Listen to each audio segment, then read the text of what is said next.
Hello, students. Good morning, all of you. Today, I, Rabindra Mohan Mishra from Sri Jagdamba Sanskrit College, Batho, am taking the class of Shastri first.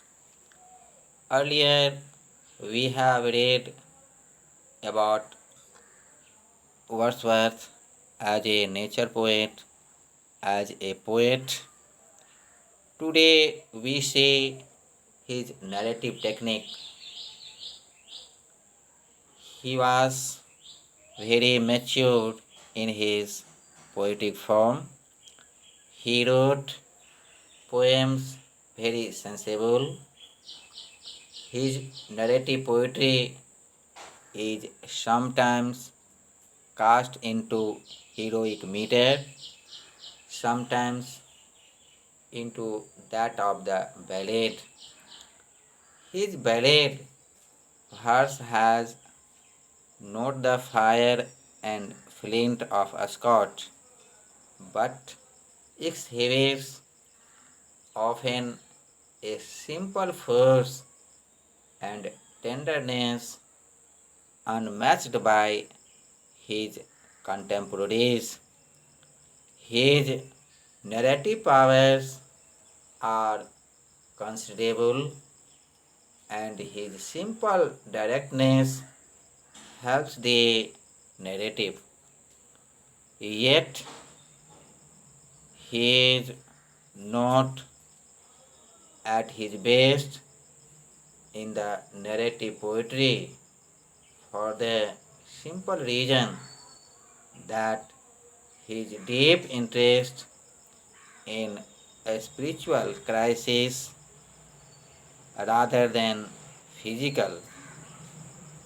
His tendency to mediate over his subject and delay obscure the story.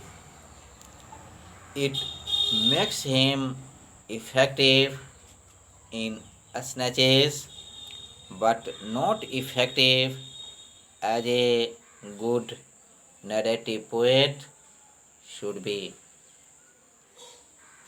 The sonnet form suited Wordsworth even better than the lyric. According to critic, his sonnets contain some of his best work. He is one of the three or four greatest sonnetiers in English literature. He wrote approximately 500 sonnets. Wordsworth was first attracted towards sonnet writing by hearing his sister Dorothy read some of Milton's in 1801. And from this time to the end of his life, he was profuse in sonnet writing. The best of these were written during the early years of the 19th century, mostly in 1802, and include Milton, Westminster Bridge. It is a beauteous evening, and the world is too much with us. After 1808, there is a decline, not in workmanship, but in imaginative beauty. But again and again, he flashes out with something of the old passion and splendor of the later sonnets. Some of the River Dudon group and one on mutability are among his best. The technical requirements of the sonnet medium, the necessity for clear and orderly development suited to Wordsworth's mind and his cool clarity of diction. The particular form Wordsworth chose was not the Shakespearean kind, but the Miltonic form based on the traditional Italian structure. Wordsworth did valuable service to English poetry by reinstating the sonnet. The reappearance of this form had been one of the signs of the Romantic revival, and most of the poets of the time practiced it more or less. His sonnets contain almost his best work outside the two unapproachable poems Tinted Away and Ode on Imitations of Immortality, with perhaps a very few others. The structure of a Wordsworth poem is an organic form growing naturally out of the thought of the poet, related at each stage to the poetic emotion, and fusing together the metrical pattern and the whole complex of sounds and meanings.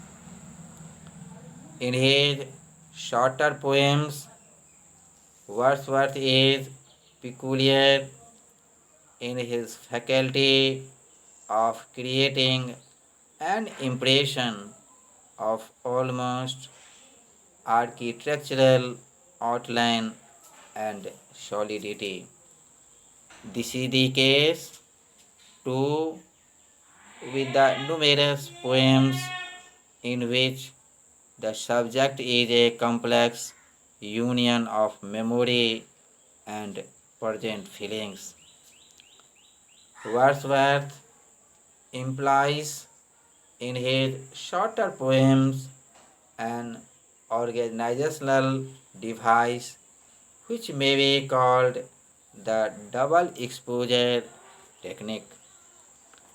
He makes us dramatically conscious of the degree of growth that has taken place between two states widely separated from each other point of time.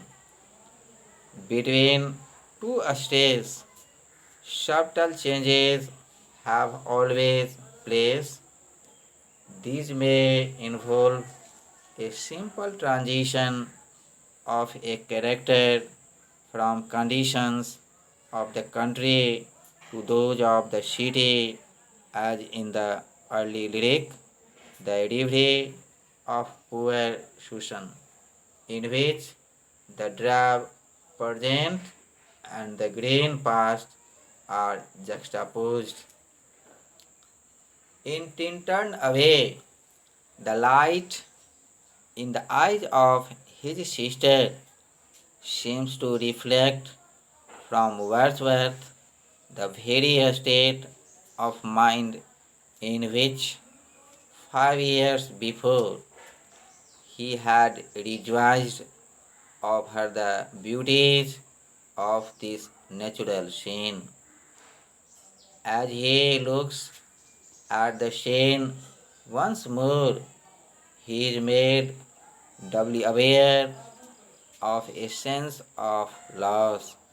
The past will not return, and a sense of compensation greater than the loss, the new maturity and insight which the advancing years have brought.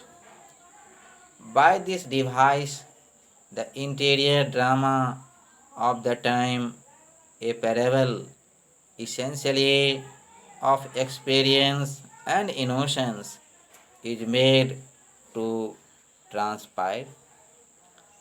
The same principle is at work in the 2 April mornings, Shivaji Phantom of Delight, and the Ode to Duty. It gives a special dramatic impact to a number of the best sonnets, including composed upon Westminster Bridge. Wordsworth is a great metrist too. His gift of language are matched by great skill and variety in the use of meter, though he does not possess the exquisite sense of rhythm of Spenser or Milton. Wordsworth's blank verse owes much to the Miltonic tradition, but he endows it with a wholly individual character. The ballads, however rustic, have life and speed, and often a haunting use of the refrain. Thanks. We shall meet tomorrow in the next class. Good night. Have a nice day.